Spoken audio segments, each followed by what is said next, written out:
자, 회복 축제 6번째 시간으로 오늘 본문 말씀 가지고 불치병에 걸린 자가 건강한 자로라는 제목으로 함께 은혜를 나누겠습니다. 함께 우리 제목을 따라 하시겠습니다. 불치병에 걸린 자가 건강한 자로. 한 번 더 따라 하시겠습니다. 불치병에 걸린 자가 건강한 자로. 네, 고맙습니다. 오늘 말씀을 들으시고 이 불치병에 걸린 자가 건강한 자로 거듭나기를 바라고, 또 여러분의 모든 질병들이 하나님의 능력, 성령의 신유의 역사로 회복이 되기를 간절히 주의 이름으로 축복합니다. 자, 지난 시간까지 말씀 역시 간단히 먼저 드리겠습니다. 우리 첫째 날 회복 축제, 회복이란 무엇이냐? 우리가 지향해야 할 회복, 창조의 원형으로 돌아가는 것이다 라는 말씀을 드렸고, 회복을 반드시 해야 할 이유는 하나님이 원하시니까, 그리고 나아가서 하나님의 창조의 목적대로 쓰임을 받아 선한 일을 하기 위해서라고 말씀을 드렸습니다. 회복 첫 번째 주제는 두려움이 변하여 용감함으로라는 제목의 말씀을 여러분에게 드렸습니다. 야곱의 사례를 통해서 우리가 두려움에서 벗어나려면 하나님이 우리에게 주시는 이 언약의 말씀을 붙잡아야 한다. 이 수많은 언약의 말씀을 꼭 붙잡으시고, 오늘도 여러분에게 선포되는 그 말씀을 여러분의 말씀으로 꼭 붙잡으시기를 바랍니다. 나아가서 하나님과 교제에 힘써야 하는데, 특별히 예배에 집중해야 한다 말씀을 드렸습니다. 두려움이 나를 사로잡으면 사로잡을수록 예배의 양은 늘려가시고 예배의 질도 늘려가시기를 부탁을 드립니다. 할렐루야. 두 번째 회복 주제, 주일 저녁에는요, 꿈이 없는 자가 비전을 이루는 사람으로라는 말씀을 여러분에게 드렸습니다. 모세의 예를 통해서 우리가 이 회복의 말씀을 들었습니다. 꿈이 없는 자가 비전을 이루는, 하나님의 나라에 위한 나를 향한 계획, 나를 향한 하나님의 계획을 이루는 자로 변화되려면 하나님으로부터 부르심을 받아야 합니다. 소명을 받아야 합니다. 평생을 준비하고 살다 할지라도 순간 소명을 받으면 되는 거예요. 그 사람의 인생은 성공한 인생이 되는 겁니다. 하나님의 나라 가는 그날까지 하나님의 부르심을 받기 위해서 노력하시기를 바랍니다. 하나님은 준비된 자를 부르십니다. 사역의 준비를 해라, 신앙의 준비를 해라, 예수님의 성품을 담는 성품의 준비를 해라 라는 말씀을 여러분에게 드렸습니다. 월요일 저녁에는요, 회복축제 세 번째 주제의 말씀, 죄에 빠졌던 자가 거룩한 예배자로 어떻게 회복이 되는지에 대한 말씀을 다윗의 예를 통해서 드렸습니다. 죄를 졌으면요, 그 죄를 인정하고 회개하고 또 그에 상응하는 책임을 진 이후에 그 다음에 어떻게 해야 한다? 사랑하는 여러분, 내 죄로 말미암아 하나님과의 관계가 단절되지 않도록, 망가지지 않도록 기도해야 한다라고 말씀을 드렸습니다. 사랑하는 여러분, 그런 이후에 자유하라 그랬어요. 우리가 자유할 수 있는 근거는 우리가 죄 용서를 확신할 수 있는 근거는 우리의 행실에 있지 않고 예수 그리스도의 십자가의 공로에 있는 거예요. 우리의 행실에 근거하면 죽을 때까지 우리 자유하지 못해요. 예수 그리스도께서 나를 위해서 십자가에 죽으심으로 너희는 이제 의인이다, 그를 믿는 자는 의인이다 라고 인정하셨기에 누가 우리를 고발하겠습니까? 누가 우리를 정죄하겠습니까? 여러분, 이런 일들을 행하셨으면 이제 과거에서 벗어나세요. 자유하세요.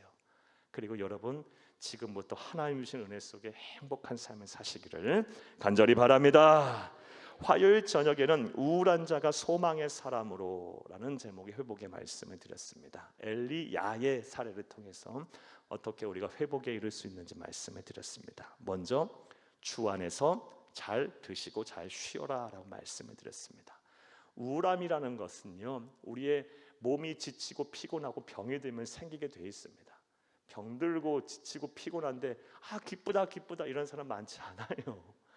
우리의 몸과 정신이 연결되어 있기 때문에 그렇습니다. 사랑하는 여러분, 따라서 몸이 피곤하고 힘들고 병이 드셨으면 잘 쉬시고 잘 드시면 됩니다. 다만 우리 그리스도인은 주 안에서 그리해야 합니다. 신앙의 테두리, 말씀의 울타리 안에서 그러셔야 합니다. 만약 그러지 않고 세상 사람들처럼 쉬고 드시고 하면, 놀고 그러면, 사랑하는 여러분, 우리의 몸은 어찌 회복이 될 수 있을지 모르겠지만 그것보다 더 심각한 병에 걸릴 수 있어요. 영혼의 병, 영적 침체, 영혼의 타락이 올 수 있어요. 사랑하는 여러분, 이 영혼의 타락은요 쉽게 회복이 안 돼요. 그리고 영원한 사망에 이르게 해요. 주여 주여 하는 자가 다 하나님의 나라 가는 것이 아니고 아버지 뜻대로 행하는 자가 하나님의 나라에 간다. 우리 주님께서 말씀하셨어요. 천국에 이르는 길은 좁은 문이에요. 좁은 문. 그 길을 통과하는 자가 많지 않다 그랬어요. 여러분, 하나님의 나라 가는 그날까지 우리는 우리의 믿음을 잘 지켜야 할 줄로 믿습니다. 두 번째로, 우리가 우울함에 대해서 소망으로 얻은 자가 되려면 하나님의 은혜의 자리에 나아가야 한다 말씀을 드렸습니다. 우리가 우울증에 걸리는 대표적인 또 다른 이유는요, 큰 일을 치르고 난 뒤에 찾아오는 공허함과 허탈함입니다. 열심히 일을 했는데 그에 상응하는 대가가 내게 주어지지 않을 때 우울하고 허탈하고 공허하고 해요. 이 허탈하고 공허한 마음을 놔두면 안 됩니다. 뭐로 채워야 한다? 하나님의 은혜로 채워야 돼요. 말씀의 은혜로 채워야 하고, 찬양의 은혜로 채워야 하고, 기도의 깊은 그 맛, 그 즐거움으로 채워야 돼요. 그리고 여러분, 봉사와 헌신의 자리에 서서 여러분 어려운 이웃들을 돕고 또 말씀을 전하고 또 섬김과 봉사를 통해서 내게 주시는 하나님의 은혜로 내가 채워나가게 되면 여러분 그 우울증들 다 사라질 줄로 믿습니다. 세 번째로는 믿음의 형제자매들과 함께 해야 한다 말씀을 드렸습니다. 우울증에 걸리는 또 대표적인 이유는 외로움 때문에 그래요. 그렇죠? 내 편이 하나도 없다고 생각하는 순간 누구도 외롭지 않을 사람은, 우울하지 않을 사람은 없을 거예요. 따라서 우리 믿음의 형제자매들과 함께 해야 한다 말씀을 드렸고요. 그런데 교회 안에서 또 삶의 자리에서 내 마음에 맞는 사람, 특별히 함께 기도하고 함께 예배하고 함께 사역하는 사람 찾기가 참 쉽지가 않아요. 그래서 어떻게 하라 말씀드렸습니까? 여러분이 멘토가 되고 여러분이 다른 사람이 찾는 사람이 되라 말씀을 드렸어요. 그리하면 모든 문제는 해결될 것입니다. 이러한 실천이 있기를 간절히 바랍니다. 어제 저녁에는요, 가난한 자가 부유한 자로라는 제목의 말씀을 여러분에게 드렸습니다. 사랑하는 여러분, 우리가 세상 살다 보면 경제적인 측면에서 사면초가에 빠질 때가 있습니다. 뭐 사기를 당하거나 투자를 잘못하거나 아니면 사건 사고에 휘말리거나 빚을 지거나 또 보증을 잘못 쓰거나 뭐 기타 등등 많겠죠. 사람의 방법으로 어찌할 수 없는 순간이 올 때가 있어요. 그럴 때 오면 참 갑갑합니다. 방법이 없어요. 어떻게 할 길이 없어요. 그럴 때는 어떻게 해야 한다? 의외로 사람들이, 우리 그리스도인들이 이걸 잘 못한다고 말씀드렸어요. 하나님을 찾아 살 길을 열어야 하는데 그냥 주저앉아 버려요.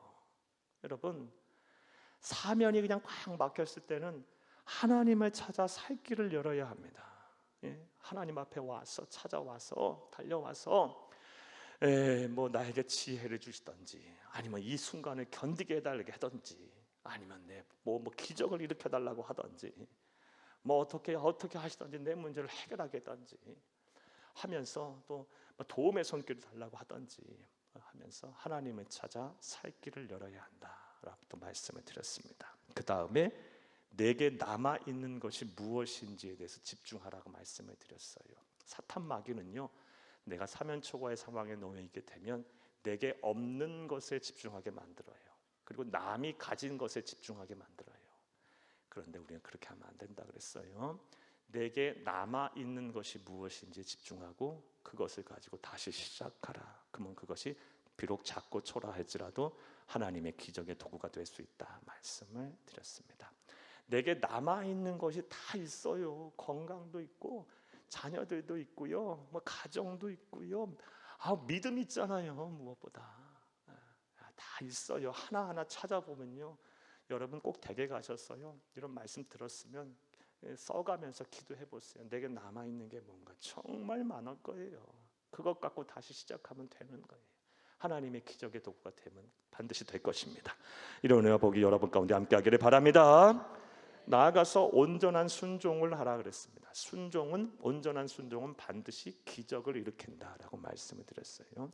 온전한 순종이란 단순한 순종과 절대적인 순종을 말한다 그랬습니다. 단순한 순종은 하나님의 말씀에 내 판단과 내 해석이 개입이 안 되는 거예요. 그냥 그 말씀 그대로 듣고 순종하는 거예요. 왜 우리가 순종을 하지만 우리의 삶 가운데 기적이 안 일어나는가? 우리의 순종이 온전치 못하기 때문에 그래요. 우리는 하나님의 말씀에 너무 많은 내 생각과 내 판단과 많은 해석을 가미해요. 하나님이 하라면 하면 되는 거고 하지 말라면 안 하면 되는 거예요. 간단해요. 온전한 순종은 단순한 순종이에요. 기적을 일으키는 또 다른 순종, 온전한 순종은 절대적인 순종이에요. 이 절대적인 순종은요, 상황과 형편을 고려하지 않고 하는 순종이에요. 예, 어렵다 해도 하는 거고, 바빠도 하는 거고, 아파도 하는 거고요. 예, 그건 상관이 없는 거예요. 절대적인 순종. 이 두 가지의 순종 위에 하나님께서는 기적을 일으키실 거예요. 힘들고 어렵더라도 하나님의 말씀에 순종해 보세요. 반드시 하나님께서 여러분을 다시 회복시키실 것입니다. 이런 은혜와 복이 저와 여러분 가운데 함께하기를 간절히 바랍니다. 할렐루야. 자, 오늘의 말씀을 전하겠습니다. 오늘 말씀 회복축제 6번째 주제, 불치병에 걸린 자가 건강한 자로입니다. 사랑하는 여러분, 몸이 아프면 우리가 어떻게 해야 할까요? 어떻게 하셔야 합니까? 병원에 가야죠. 병원에 가셔야죠. 병원에 가셔서 의사 선생님 만나고 검진도 받고 치료도 받고 약도 드셔야죠. 종종 잘못된 신앙관을 갖고 계신 분들은 병원에도 가지 말고 약도 드시지 말고 무조건 기도하라 그래요. 여러분, 잘못된 신앙관이에요. 하나님은요, 우리에게 의학, 과학도 우리 인류에게 선물해 주신 거예요. 이거 하나님의 섭리의 결과예요. 이거 부정하면 안 돼요, 여러분. 몸이 아프면 병원에 가셔요. 다만 우리가 기억해야 할 것이 있어요. 모든 생명의 근원은 누구이십니까? 하나님이세요. 아무리 좋은 의사를 만나고 좋은 치료를 받고 좋은 약을 드셔도요, 하나님이 안 된다 그러면 끝나는 거예요. 하나님이 살려주시면 어떤 병이라도 고침을 받는 거예요. 하나님께서 생명의 근원이심을 알고, 그리고 하나님께서, 성령 하나님께서 치유하시는 신유의 역사를 일으키시는 분임을 알고 우리가 병원에 가서 치료도 받고 또 약도 드시면서 더불어서 그 하나님께 매달려야 하는 거예요. 우리 그리스도인은 그렇게 하셔야 되는 거예요. 그러면 여러분의 병에서 낫게 될 겁니다. 이런 은혜와 복이 실천이 여러분 가운데 있기를 간절히 주의 이름으로 축복합니다. 그런데 약을 드셔도 병원에 가도 차도가 없을 때가 있어요. 병명이 뭔지도 모를 때가 있어요. 또 손 쓸 수 없을 정도로 심각한 때가 있어요. 이런 경우는 어떻게 해야 할까요? 오늘 그 말씀을 여러분에게 드리려고 해요. 나는 지금 건강하다 하지만 안 그럴 수 있어요. 예. 그리고 언젠가 그게 찾아올 수도 있고, 또 실상 여러분 가운데 그런 분들 계실 거예요. 그게 육체의 질병이든 정신적인 질환이든 간에 어떻게 방법이 없어요. 잘 안 나요. 회복이 잘 안 돼요. 예. 오랜 시간 동안 투병 중이에요. 병명도 몰라요. 또 병명이 알더라도 고칠 방법이 없어요. 이런 분들 많이 계실 거예요. 이럴 때 우리는 어떻게 해야 하는지 한 말씀을 오늘 여러분에게 드리겠어요. 사랑하는 여러분, 특별히 오늘 본문 말씀에 보게 되면 본문이 두 군데입니다. 본문 말씀에 나오는 두 사람, 나아만이라는 장군과 그리고 히스기야 왕이 그러한 상황이었어요. 도저히 고칠 수 없는 병, 죽을 수밖에 없는 그런 병에 걸린 사람이었습니다. 먼저 나아만의 경우를 한번 보겠습니다. 나아만 장군, 그 사람은 어떤 사람이었을까요? 본문 1절을 함께 보겠습니다. 본문 1절. 아람 왕의 군대장관 나아만은 그의 주인 앞에서 크고 존귀한 자니 이는 여호와께서 전에 그에게 아람을 구원하게 하셨습니다. 그는 큰 용사이나 나병 환자더라. 아멘. 1절을 보게 되면 처음부터 끝 문장 거의 끝에 이르기까지 다 좋은 말이에요. 자, 그런데 완전히 반전을 이루는 말 한마디가 나와요. 나병 환자더라. 앞에 보게 되면 아람 나라는 오늘날 시리아입니다. 시리아. 아람 왕의 계속 펼쳐주세요. 1절. 아람 왕의 군대 장관 나아만은 그의 주인 왕이겠죠. 앞에서 크고 존귀한 자다. 이는 여호와께서 전에 그에게 아람을 구원하게 하셨습니다. 구국의 영웅이에요. 나라를 구한 사람이에요. 그러니 왕도 그를 신임했을 것이고 온 백성들이 그를 존귀하게 여겼겠죠. 그는 부족함이 없는 사람이에요. 그는 큰 용사였어요. 겉으로 보는 아주 화려해요. 그런데 그런 거 아무 소용없어. 나병 환자더라. 나병이 무슨 병이에요? 한센병. 오늘 속된 말로 하면 문둥병. 이 병은 나병균이 이 말초신경에 침투해서 온몸이 썩어 들어가는 병이에요. 인류 역사를 보게 되면 오랜 시간 동안 불치병으로 여겨져 왔어요. 오늘날에는요, 빠른 시일 내에 발견하면 치료약이 다 있어요. 회복이 될 수 있어요. 그런데 오랜 시간 동안 이 병은 불치병이었고요. 특별히 성서 시대에는요, 이 병은 하나님으로부터, 신으로부터 저주를 받아 생긴 병이다라는 그런 인식이 있었어요. 겉으로는 화려해요. 큰 용사예요. 부족함이 없어요. 나라를 구한 영웅이에요. 왕부터 시작해서 아래서부터 왕까지 모든 사람이 그를 칭송하고요, 그를 존경해요. 그런데 실상 속으로는 썩어 들어가고 있어요. 겉은 화려하지만 속은 불치병에 걸려서 죽을 날만 기다리는 사람. 이 사람이 바로 나아만입니다. 나아만. 사랑하는 여러분, 그러니 이 나아만이 자신의 이 병을 고치려고 얼마나 노력을 했겠어요. 사랑하는 여러분, 이 병에서 낫기 위해서 막 세계 다 열방을 막 돌아다니면서 용하다는 사람 다 만나봤을 것이고 좋은 약이라는 건 다 먹어봤겠죠. 그런데 차도가 없어요. 나지가 않아요. 더 심해져요. 고칠 수 없는 상황에 이르게 됐어요. 자, 그러던 차에 오늘 본문을 보게 되면 북왕국 이스라엘에서 전쟁을 했을 때 포로로 끌고 와서 여주인의 시종을 들게 하고 있던 한 소녀가 이런 이야기를 해요. 북왕국 이스라엘에 가면 하나님의 종 엘리사가 있는데 그 엘리사를 만나면 병에서 낫게 될 것이다 라는 말을 해요. 그리고 그 말을 듣는 순간 믿음이 생겼어요. 엘리사를 만나면 이 병에서 나을 수 있겠다 라는 믿음이 생겼어요. 사랑하는 여러분, 당시 아람과 이스라엘은요, 전쟁 중이에요. 적국이에요. 그 적국에 가서, 그것도 군대 장관이, 군 최고 통수권자가 적국에 가서 엘리사를 만난다는 건 쉬운 일이 아니잖아요. 예.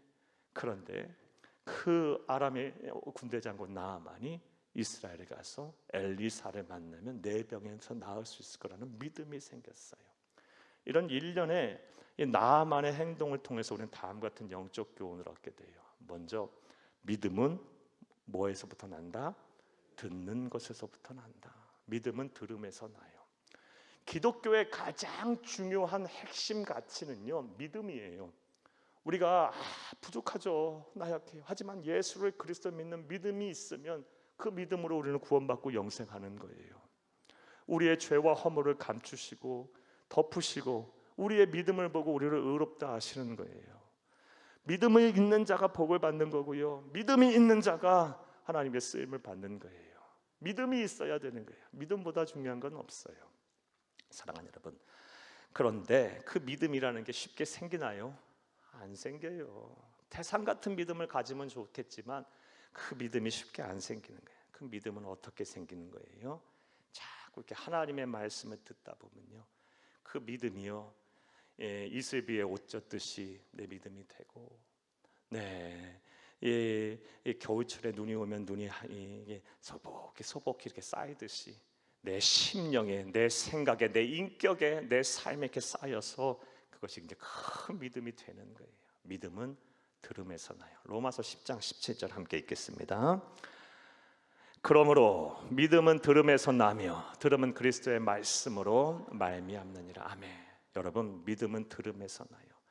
그러기에 우리는 여러분 예배를 열심히 참석하셔서 말씀을 잘 들으세요. 잘 들으셔야 돼요. 그리고 그 들은 믿음이 여러분 심령을 온전히 지배하도록, 여러분의 인격을 다스리도록, 여러분 그 믿음, 들은 말씀을 여러분 삶의 자리에서 잘 묵상하고 잘 이 말씀을 실천하기 위해서 노력을 하세요. 반드시 믿음은 들음에서 나요. 사랑하는 여러분, 우상 숭배자이자 아람의 군대 장관이고, 그리고 북왕국 이스라엘과 대치 중에 있는 그 사람이, 이 어린 소녀가 한 말을 듣자 믿음이 생겨서 하나님의 종 엘리사를 만나면 내 병에서 나을 것이라 믿음이 생겼어요. 믿음은 들음에서 나요. 자꾸 여러분 주변에 전도할 대상자들이 있으면, 특별히 믿음이 약한 남편들, 자녀들, 형제들, 아내들, 부모들, 님들, 여러분 자꾸 예배 자리로 불러오세요. 그러면 주무시다가도 그 말씀, 어떤 말씀이라도 하나 꽂혀서 그 말씀이 그 변화를 일으키기도 하고 그러실 거예요. 저는요 종종 우리 성도님들이 이렇게 변화되는 모습을 봐요. 그냥 남편 한번 모시고 와서 예배드리기 어려우신 분들 많아요. 보게 되면 저 분은 정말 가정의 평화를 지키기 위해서 정말 한번 서비스하기 위해서 오셨구나. 앉아서 자기에서 그냥 예배 시작부터 끝날 때까지 무슨 세상 모든 근심 걱정은 다 짊어지고, 나라에 대한 걱정도 하고 막 세계 평화를 위한 걱정도 하는 것 같고, 온갖 걱정을 다 하고 계신 것처럼 인상 찌푸리고 이러고 팔짱 끼고 계시다가요. 그리고 그렇게 잠은 어떻게 잘 주무시는지, 그렇게 잘 주무시다가요, 그게 한 주가 되고 두 주가 되고 세 주가 되고 네 주가 되고, 시간이 자꾸 지나면요 이 팔짱이 풀리고요, 눈이 커지시고요, 자꾸 몸이 앞으로 이렇게 나오시고요, 자리가 앞으로 전진하세요. 한두 번 본 게 아니에요, 여러분. 누가 그렇게 하시겠어요? 하나님이 하시는 거예요.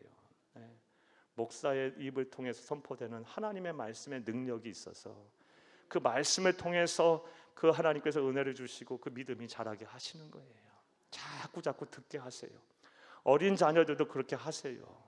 여러분, 우리만 구원받고 천국 가면 뭐해요? 우리 세대에만 우리가 하나님의 영광을 보면 뭐합니까? 무슨 의미가 있고 무슨 소망이 있습니까?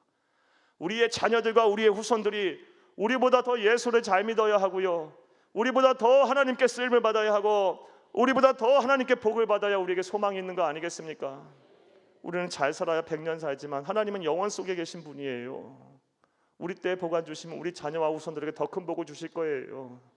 그런 걸 생각한다면 우리의 자녀들과 후손들 믿음 생활 잘하도록, 그 믿음이 태산같이 자라도록 자꾸 말씀을 듣게 하세요. 이런 은혜와 실천이 저와 여러분 가운데 있기를 간절히 바랍니다. 할렐루야. 또 나만의 이러한 일련의 행동을 통해서 다음 같은 영적 교훈을 우리가 얻게 됩니다. 사랑하는 여러분, 때때로 이 고통이라는 것, 질병과 같은 이 고통이라는 것이 결코 부정적인 측면만 있지는 않다라는 겁니다. 그가, 사랑하는 여러분, 이 문둥병, 이 한센병, 이 나병에 걸리지 않았으면 감이라기보다 그가 어찌 하나님의 종 엘리사를 찾으러 오겠어요? 뭐가 아쉬워서요? 군대 장관이고요, 나라를 구한 영웅이고요, 왕의 신임을 받고 백성의 칭송을 받는 사람이에요. 가진 것 다 가진 사람이에요. 거기다 우상 숭배자예요. 아람 나라는 우상 숭배, 바알신과 아세라 신을 섬기는 사람들이에요. 모든 면에서 하나님의 백성과 대척점에 있는 사람들이에요. 그런 자가 뭐가 아쉬워서 엘리사를 찾겠어요? 아프니까, 질병이 있으니까, 죽게 생겼으니까. 이런 점으로 볼 때 우리 성도에게 고통, 때로는 시련, 아픔, 상처, 무엇보다 질병은요 우리에게 유익이 될 수 있어요. 생각을 바꾸세요. 안 좋다, 힘들다 그러면 계속 안 좋고 안 좋고 계속 힘들고 힘든 거예요. 이 고통을 통해서 이 하나님과 더 가까이 가고, 이 고난을 통해서 내 인격이 더 성숙해지고, 더 가정이 화목해지고, 단단해지고, 사랑으로 믿음으로 막 신뢰로 하나가 되고, 가정이요. 가장이 아프고 또 부모가 아프고 자녀가 아프고 막 이러면요, 가정이 또 이렇게 또 사랑으로 믿음으로 하나가 될 수 있어요. 그런 기회로 삼고, 한두 가지가 아니에요. 여러분, 유익이 될 수 있어요. 고통은 부정적인 측면만 있는 것이 아니에요. 성도에게 고통은 유익이 될 수 있습니다. 이런 은혜가 저와 여러분 가운데 있기를 간절히 주의 이름으로 축복합니다. 사랑하는 여러분, 그리고 이렇게 엘리사를 찾은 나아만 장군은요, 오늘 본문 말씀을 보게 되면 불치병에 걸렸던 환자가 이제 나음을 입습니다. 그리고 우리가 뒤에 살펴볼 히스기야 왕도 마찬가지예요. 자, 그렇다면 그들은 어떻게 해서 이 불치병에 걸렸던 자들이었는데 건강한 자로 회복이 될 수 있었을까요? 우리 또한 마찬가지예요. 우리가 어떻게 방법이 잘 없을 때, 병원에 가도 몸이 낫지 않고 회복이 되지 않고 치료가 잘 되지 않고, 손을 쓸 수 없을 정도라고 이야기할 때 우리는 어떻게 해야 할까요? 생명의 근원이시고 우리를 창조한 자이시며 모든 치료를 주관하시는 성령 하나님 앞에 우리가 어떻게 해야 할까요? 자, 이제부터 따라하시겠습니다. 첫째로, 오직 병을 치료하실 하나님을 만나야 합니다. 사랑하는 여러분, 오직 나의 병을 치료하실 하나님을 만나야 돼요. 이 만난다는 앞에 좀 대지가 길어서 뺐는데, 하나님을 어떻게 만나야 하냐? 인격적으로 만나야 돼요. 하나님을 인격적으로 뜨겁게 만나야 돼요. 그래야 이 불치병에서 회복이 될 수 있어요. 사랑하는 여러분, 오늘 본문 말씀을 보게 되면 이 나아만 장군이 이 믿음이 생겨서 엘리사를 만나야겠다고 했어요. 그래서 아람 왕에게 먼저 허락을 구합니다. 그러니 아람 왕이 얼마나 이 소리를 듣고 얼마나 놀랐겠어요. 그러나 군대 장관 나아만이 얘기하니 함부로 넘길 수가 없겠죠. 그래서 이 북왕국 이스라엘 왕에게 친서까지 써주고 큰 선물까지 주면서 이 아람 왕이 이 나아만 장군을 엘리사에게 보냅니다. 자, 엘리사에게 갔는데요, 엘리사가 의외의 대접을 해요. 문전박대를 합니다. 사랑하는 여러분, 왜 이런 문전박대를 했을까요? 오늘 본문 9절과 10절을 한번 보겠습니다. 나아만이 이에 말들과 병거들을 거느리고 이르러 엘리사의 진문에 서니 엘리사가 사자를 그에게 보내 이르되 너는 가서 요단강에 몸을 7번 씻으라 내 살이 회복되어 깨끗하리라 하는지라. 아멘. 말들과 병거들을 거느리고 화려하게 왔겠죠. 많은 선물들과 재물을 갖고 왔겠죠. 엘리사의 진문 앞에 섰는데 쳐다도 안 봐요. 사자를 보내요. 종 하나 보내서 이르되 너는 가서 요단강에 몸을 7번 씻으라 내 살이 회복되어 깨끗하리라. 이 말만 전하고 쳐다도 안 봐요. 사랑하는 여러분, 이건 상식적으로 이해가 안 되는 행동 아닙니까? 외교적인 결례입니다. 사랑하는 여러분, 비천한 자가 찾아와도 달려와서 손 붙잡고 기도하는 게 목회자의 심정일 거예요. 평상시 엘리사 같으면 그랬을 거예요. 그런데 이 상황에서 지금 누가 찾아왔어요? 아람 왕의 군대 장관이 찾아왔어요. 이 사람 잘못 대접해고 만약에 수가 틀려서 돌아가게 되면 나라가 큰 위기에 빠질 수도 있어요. 그런데 쳐다도 안 보고 문전박대하고 사자 보내서 하나님의 말씀만 전해요. 자, 그렇다면 엘리사가 왜 이렇게 했을까요? 의도된 행동이에요. 그 이유는 뭐냐? 나아만 장관에게 분명히 나아만 장관에게 뭔가를 심어주기 위함이에요. 병을 고치시는 분은 내가 아니고 하나님이다. 너는 지금 나를 만나러 왔지만 나를 만나러 온 게 아니라 하나님을 만나러 왔던 것이다. 분명히 알아라. 이거를 전하기 위해서 의도된 행동으로 문전박대하고 하나님의 말씀만 전한 거예요. 사랑하는 여러분, 우리가 불치병에서 고침을 받고 회복이 되려면요, 우리의 병을 고치실 하나님을 만나야 돼요. 하나님을 만나야 되는 겁니다. 생각해보면 너무나 당연한 사실 아닙니까? 병원에 가서 병을 고치려면 누굴 만나야 돼요? 의사 선생님을 만나고 와야죠. 병원에서 일하시는 원무과 직원을 만나고 오면 내 병에서 낫습니까? 병에 관한 의사 선생님 만나야죠. 주차장에서 일하시는 주차 요원 만나면 내 병이 낫습니까? 식당에서 일하시는 분 만나면 내 병이 나요? 아니요. 의사 선생님 만나고 와야 병이 낫는 거예요. 마찬가지예요. 하나님을 만나야 돼요. 손 쓸 방법이 없을 때는 하나님, 생명의 근원이신 하나님을 만나야 돼요. 하나님을 만나기 위해서 집중하세요. 꼭 그래야 하셔야 돼요.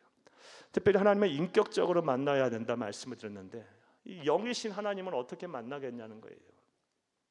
보이지 않는 존재, 시체가 없는 존재, 만질 수 없는 존재를, 시체가 없진 않죠. 우리가 만질 수 없고 눈에 보이지 않는 존재의 시체는 분명히 있으시죠. 그 하나님을 어떻게 만나? 인격적으로 이렇게 만난다는 거예요. 여러분, 인격이라 하면 사람의 품격을 말하죠. 사람이라고 규정짓는 독특성, 특징을 말하죠. 사람은요, 인격적이다 할 때는요, 지적 능력이 있다는 것을 의미해요. 그리고 감정이 있다는 것을 말해요. 지정의. 그리고 또 하나는 내 스스로가 의지적으로 결단하고 행동할 수 있다라는 것, 지정의, 이것을 갖춰서 이 인격이라고 얘기를 해요. 하나님은 우리와 같은 인격을 갖고 계신 분이에요. 하나님을 어떻게 만나요? 하나님을 먼저 잘 알아야 돼요. 알아야 돼요. 말씀을 통해서 알아야 되고, 내 삶의 현장에서 살아계신 하나님의 체험을 통해서 알아야 돼요. 그 하나님을 아는 것, 그것이 바로 지적으로 먼저 하나님을 만나는 거예요. 하나님의 말씀을 왜 우리가 읽어야 하고, 또 하나님의 말씀을 왜 들어야 하고, 이렇게 예배에 참석해야 되고, 하나님의 말씀을 공부해야 합니까? 하나님을 만나는 과정이에요. 그게 지적으로. 그 다음에 또 하나님을 만난다는 건 정적으로도 만나야 돼요. 감정적으로도요.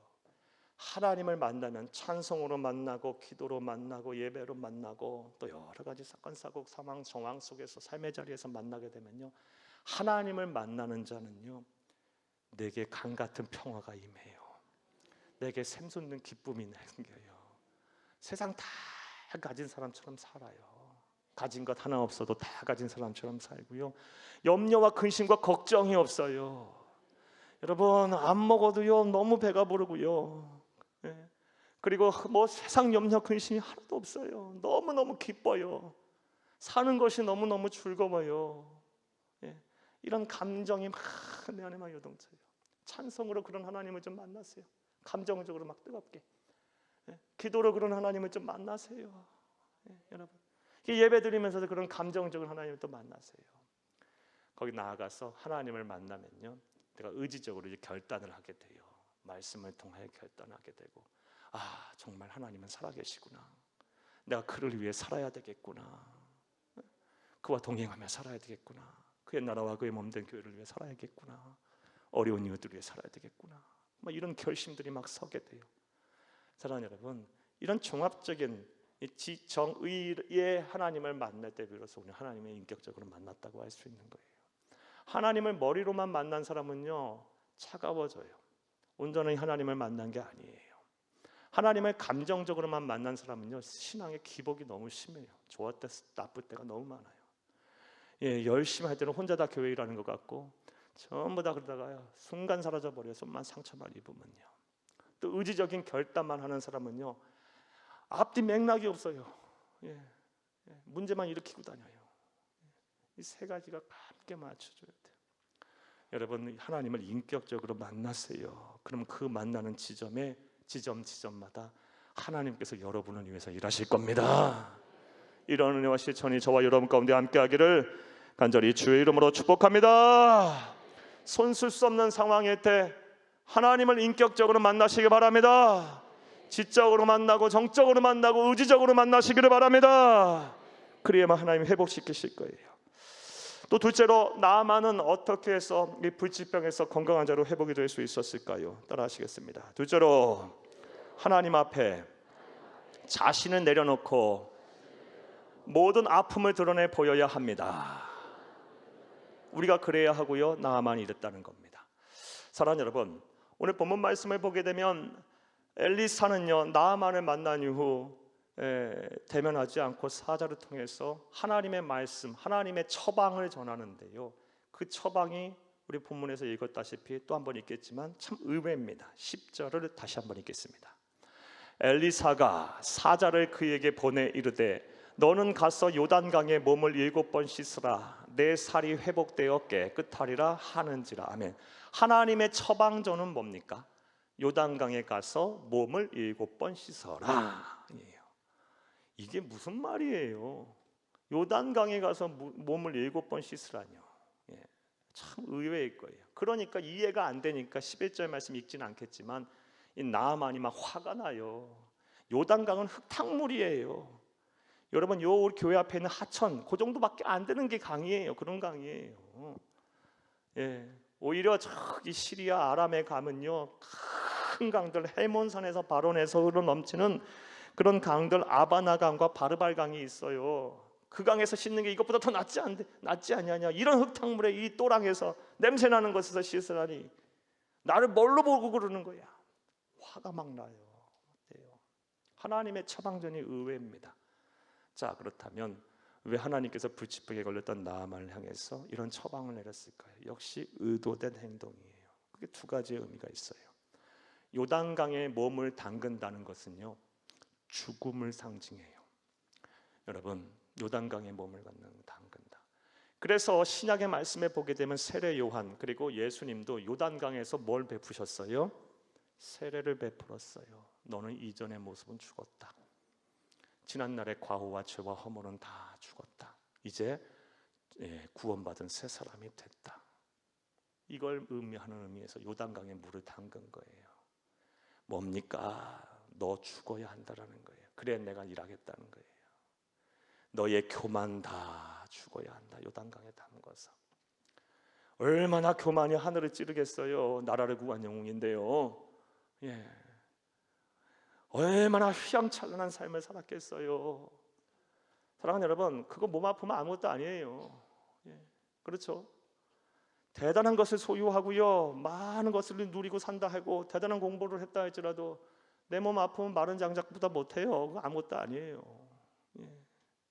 사랑하는 여러분, 그런데도요 사람들은요 아무것도 아닌데도 아무것도 아닌 게 아니에요. 뭐 그렇게 아직도 꺾어져야 될 게 많은지, 아직도 죽어야 할 것이 그렇게 많은지, 나만 아직 살아있잖아요. 교만을 내려놔야 된다. 내 앞에서는 다 꺾어져야 한다. 다 죽어야 한다. 하나님은 그걸 지시하시는 거예요. 요단강에 물을 담그라면서요. 예. 하나님은요, 하나님 앞에서 숨이 완전히 죽은 자를 죽었을 때 비로소 일하세요. 여러분, 베드로전서 5장 5절 말씀에 하나님은 교만한 자를 대적하시며 겸손한 자에게 은혜를 주시느니라, 이 말씀은 있어요. 네. 내가 불치병에 걸렸어도 아직도 내 안에 살아있는 게 있다면, 교만함이 남아있고 내 안에 고집이 남아있고 아직도 의심을 해요. 아직도 그러고 있어요. 아직도 혈기가 있어요. 아직도 뭐가 그렇게 있는지, 아직도 붙잡고 있는 게 그렇게 뭐가 많은지, 아직도 놓지 못하고 있는 게 많은지, 그거 다 죽어야 한다는 말씀이에요. 그럴 때 내가 일하겠다는 말씀이에요. 예. 또 왜 요단강에 7번이나 물을 담그라 했을까요? 하나님 여러분, 요단강에 7번 물을 담그려면요 어떻게 해야 돼요? 홀딱 벗어야 돼요.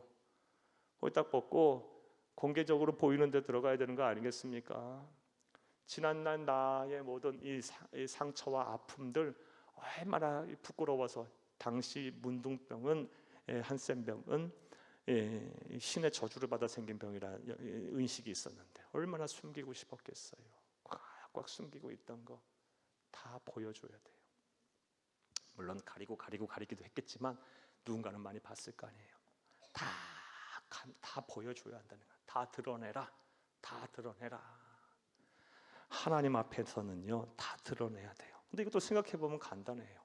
여러분, 병원에 가서 의사를 만났는데 의사가 이렇게 하십시오라고 처방했어요. 네.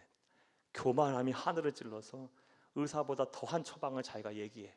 병이 날까요? 안 날까요? 안 낫죠. 하라는 대로 해야 낫는 거죠. 또 병원에 가서 의사가 아픈 것 좀 보여달라 하는데 안 됩니다 그러고 꼭꼭 숨기고 있어요. 병이 나요? 안 나요? 안 낫죠. 하나님 치료의 주권자가 되신 하나님 앞에 서게 되면 어떻게 해야 돼요? 다 내려놓고 무슨 말씀이라도 나 듣겠나이다, 이래야 되는 거고요. 내 모습 그대로 다 보여드려야 돼요. 지난날의 나의 잘못된 삶, 나의 잘못된 성품, 허물, 그리고 내 그냥 아직도 버리지 못하는 죄들, 그리고 아직도 있는 고집과 의심과 모든 불신들, 이런 거 하나님 앞에 다 쏟고 통회하고 차복하고 회개해야 돼요. 다 쏟아내야 돼요. 그러면 하나님께서 일하시는 거예요. 사랑하는 여러분, 이러한 은혜와 실천이 저와 여러분 가운데 온전히 있기를 간절히 주의 이름으로 축복합니다. 자, 몸이 편찮으시면요 병원에 가셔요. 그리고 다만 성령 하나님께서 치료의 주관자가 되시라는 사실을 알고 이 하나님 앞에 매달리면서 여러분 치료할 수 있으면 치료하세요. 하나님은 그렇게 역사하실 거예요. 하지만 그래도 안 낫는 경우 많아요. 그래도 회복이 안 되고요. 그리고 손 쓸 수가 없다라는 말을 들을 때가 있어요. 우리 성도님들 가운데도 많아요. 그럴 때는 하나님밖에 답이 없는 거예요. 하나님 앞에 나와 병을 치료하실 그 하나님을 만나야 하고요. 자신의 건 내려놓고 다 드러내 보여야 돼요. 자, 그 다음에 해야 할 것이 뭘까요? 여러분 따라하시겠어요? 셋째로, 부정적인 소리를 듣지 말고 죽을 만큼 기도해야 합니다. 두 개 다 필요한 대지에서 하나로 묶었어요. 부정적인 소리 듣지 마시고 죽을 만큼 기도해야 돼요. 두 번째 본문에 대한 이야기입니다. 두 번째 본문 열왕기하 20장 말씀에 보면 히스기야 왕이 나옵니다. 이 히스기야 왕은 남한국 유다 13대 왕입니다. 그리고 29년을 재위했어요. 히스기야 왕은 아주 하나님을 처음부터 끝날까지 잘 섬겼던 왕이에요. 모든 율법을 재정비했고 그동안 선대 왕들이 망가뜨려 놓은 모든 재래 의식들을 다 정비를 잘 했어요. 우상 신전은 다 깨부셨고요. 그리고 다른 이 주변에 있는 나라들과 화합하여 평화 시대를 이루어냈어요. 그렇게 하니까 하나님께서 이 히스기야 왕 때 통치할 때 히스기야 왕이 통치할 때 복을 주셔서 당시 고대 근동에 아주 일이라고 흉악한 일이라는 그런 성경에 나올 정도로 이야기됐던 아시리아의 침공을 받았을 때 하나님께서 남한국 유다를 지켜주셨어요. 북한국 유다는 아시리아라는 나라 때 BC 723년에 멸망했거든요. 하나님께서 그런데 이 히스기야 때 이 나라의 침략에서 지켜주셨어요. 하나님을 잘 섬겼던 왕이에요.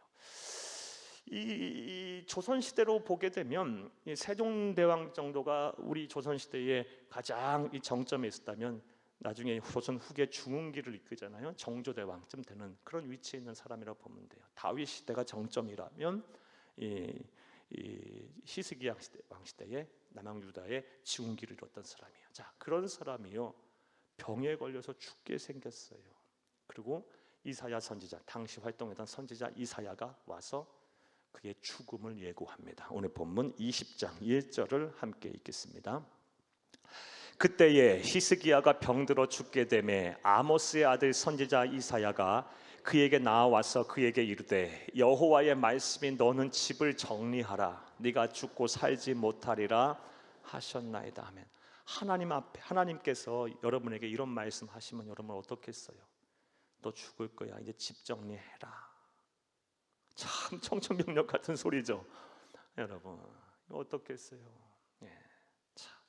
자, 이때 이런 죽을 병에 걸렸을 때 히스기야는 어떻게 했을까요? 답부터 말씀드리면 기도를 합니다. 자, 그런데 그의 기도가 병을 낫게 하는 기도, 하나님의 뜻을 돌이키는 기도였어요. 우리도 이런 기도 해야겠죠. 그의 기도한 모습 한번 보겠어요. 2절과 3절을 함께 읽겠습니다. 히스기야가 낯을 벽으로 향하고 여호와께 기도하여 이르되 여호와여 구하오니 내가 진실로 전심으로 주 앞에 행하며 주께서 보시기에 선하게 행한 것을 기억하옵소서 하고 히스기야가 심히 통곡하더라. 아멘. 2절과 3절에서 여러분 저와 여러분이 기억해야 될 특별히 기억해야 될 어절은요 낯을 벽으로 향하고 2절에 3절에 심히 통곡하더라. 이 두 어절을 기억하세요. 자, 그의 기도는 하나님의 뜻을 돌이키는 기도였어요. 사랑하는 여러분, 살다가 보면요 선하게 아주 살았고 또 아주 신앙생활 잘했고 또 오늘 주신 말씀대로 몸부림치고 매달려도 하나님이 이제 안 된다 그만하면 됐다 라고 하면요 그 목숨은 천국에 가는 거예요. 그것이 하나님의 뜻일 수도 있어요. 우리의 궁극적인 인생의 목표는 어디 가는 겁니까? 하나님의 나라 가서 주님과 더불어 영생 복락을 누리는 거예요. 그렇다고 보면 설령 이 세상 사는 동안 내 병이 낫지 않는다 해도 내 영혼 천국 갔다면은요 그 사람은요 어찌 보면 또 다른 신유의 은사 치료를 받는 것 아닐까요? 그렇게 생각하시면 돼요. 우리보다 앞서 그렇게 많이 떠나는 우리 성도들도 계세요. 사랑하는 여러분, 그런데 하나님이 그렇게 작정하셨다 할지라도 때로는 하나님께서 뜻을 돌이킬 수 있어요. 히스기야가 그런 경우거든요. 그런 기도를 했는데 그의 기도의 특징이 있어요. 먼저 낯을 어디로 했다? 벽으로 향했다. 이게 뭔 뜻일까요? 낯을 벽으로 향했다. 벽을 보고 기도한다는 얘기는 뭐예요?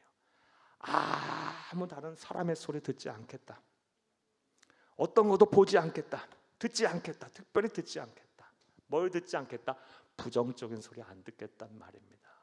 얘기입니다. 사랑하는 여러분, 죽을 병에 걸리면요 왜 이렇게 주변에서 부정적인 얘기들을 많이 하는지, 몸이 아프면요 왜 이렇게 안 된 소리들만 하는지 저희 성도들에게 제가 기도하고 암에 걸리거나 이런 병에 걸리면요, 제가 이런 얘기 꼭 해드려요. 저도 그랬으니까. 자기 병에 대해서 아는 것은 중요합니다. 하지만 인터넷 너무 그런 거 보지 마시고 그런 이야기 찾아보려고 하지도 마세요. 다 죽는다는 소리밖에 없어요. 다 부정적인 얘기들밖에 없어. 내 병에 대해서, 내 치료하는 방법에 대해서 잘 아는 건 중요해요. 하지만 그거 보다 보면요, 날 밤새요 마음 무너지고요, 생각은 더 혼란스럽고요. 그런 거 하나도 보지 마세요. 내 병을 공부를 하세요. 나중에 어떻게 치료하는지 방법에 대해서 잘 연구하세요. 하지만 그런 거 보고 마음과 생각 무너지지 마세요. 바보 같은 짓이에요. 생명의 근원은 하나님께 있어요. 기도하세요. 그 시간에 히스기야처럼 부정적인 소리 딱 닫고요, 낯을 벽을 향해서 하나님께 매달리세요. 그 시간에 그러면서 마음과 생각을 지키세요. 여러분, 몸이 아파 보니까 저도 큰 병에 걸려서 나아 보니까요, 몸도 아픈 것도 중요하지만 몸 관리도 잘해야 되지만 오랜 시간 투병하고 몸이 회복이 돼야 할 때는요, 마음과 생각을 지키는 게 참 중요하더라고요.